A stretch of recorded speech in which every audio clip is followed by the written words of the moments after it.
Hello, my friends and families. This is a pre-recorded virtual orientation. My name is Mrs. Carlos, and I am so happy that you are here. This is my welcome page. Many of my friends will know a lot about me since I was so blessed to loop up with my second grade students, the third grade, and then I also have a couple new faces, which I am really excited to meet. Now, the best way to communicate with me is on Class Dojo, but I did provide some other ways to contact me, like my email and my extension. I'm going to ask that during this time of distance learning that you're patient with me. This is a new experience for me and your child, and ultimately I love teaching, and so my goal is to always bring our classroom to your home. Now, let's go over some terms. So, distance learning. You are going to hear the words synchronous and asynchronous quite often. On the third grade schedule, you'll see sections called real-time or synchronous learning. That means that it is live. I'm teaching live on camera, and your child is able to view me. Asynchronous means that either it was pre-recorded or that they're doing independent work time. This would be on the website Clever. Now, if a student was absent, my recorded session will be available to them, and that brings me to my next slide. Now, I do have to inform all parents and families and students that it is unlawful to take a screenshot, record, or take pictures of any of our live teaching sessions. The sessions that I record will not include any of your child's information, but they're used for students who missed any of our live sessions, any live learning. Now, this is our schedule. It was inside of your UB folder if you picked up your distance learning materials, which I'm so happy my parents and families came in to get. It's also on Class Dojo, and I also put it inside of the Google Classroom. Now, the times in orange, those are our live synchronous times. That's when me and your child, or your child and I, will be meeting. I'll have a live teaching session. The other times are going to be for asynchronous or independent work time. At the very bottom, you'll see 2:40 to 3:20 p.m. These are my virtual office hours. For the first week, I'm going to do my very best to meet with all of my students and check in on them. I miss them so much, and I want to be able to provide any support that they may need. Later throughout the quarter, I'll use those virtual office hours to provide support to my students. So the virtual office hours appointment times, they are going to be in Clever, and the link to those office hours are also going to be in Clever as well. Now, this is Canvas. I know you guys have heard a lot about Canvas. Now, this is our main website. This is where your child will turn in assignments, take assessments, and then also have access to our Google Meet, our live teaching sessions.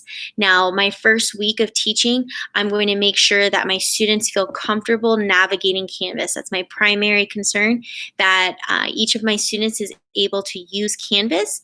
Another website that we're using is Clever.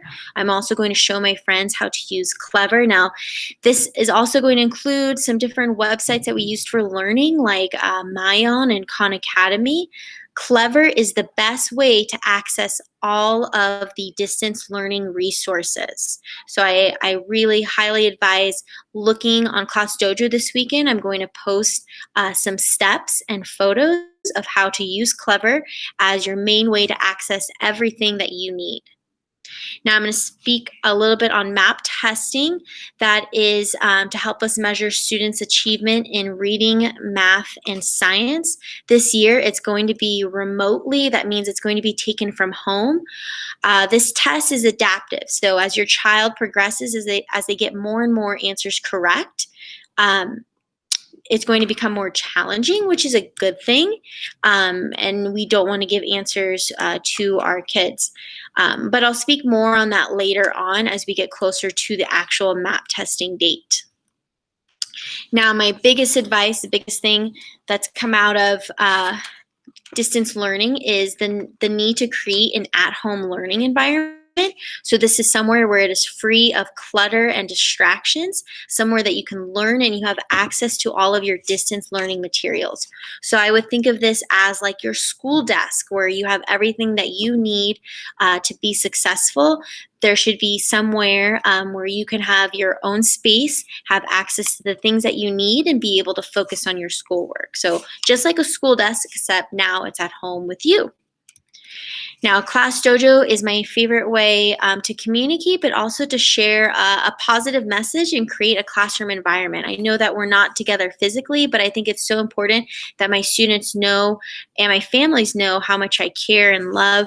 And I love them and I love teaching. And so I want to make sure that we keep this communication door open. Now, even though we won't be in the classroom, students can still earn points for positive behavior. I've listed them here. I've also listed some things where I might mention that the student needs to work on. These points directly relate to these Google Meet expectations. So for us to have a successful distance learning experience, I expect my students to be on time, to be prepared, to mute themselves, to be presentable, to chat responsibly, and to participate. So all of these Google Meet expectations relate to the points here in Class Dojo. And yes, there are prizes available, which I will go over with the students. I'm really excited about that. All right, thank you again to the friends and families who came and picked up your distance learning materials. They are necessary for the beginning part of this year. The main takeaway from this slide is that whether you're using a Chromebook or a personal computer or laptop, we need to make sure that every single day we charge our device, because every single day we're going to use our Chromebooks for distance learning. So please make sure, I'm making it a habit for myself. After I brush my teeth at night, I'm going to plug in my Chromebook and make sure that it is charged and ready for the next day. So please keep those devices charged and in a safe place. So the information that I provided here today is all available on Google Classroom. Now, Google Classroom is not where we'll turn in assignments or coursework. For now, think of it just as a place where you can access the resources that I shared today. So by going to the Google Classroom, clicking on classwork, looking under resources, and selecting beginning of the year resources, you're going to find this presentation. You will also find the third grade schedule, our Google Meet expectations. All of those things are available in the Google Classroom. Now, as always, if you have any questions, please message me on Class Dojo and I will get back to you as soon as I can. I am so excited for this year and so excited for learning online. Again, I miss my students so much, and as much as I can, I'm going to bring the classroom that we know and love to your home. So thank you guys so much.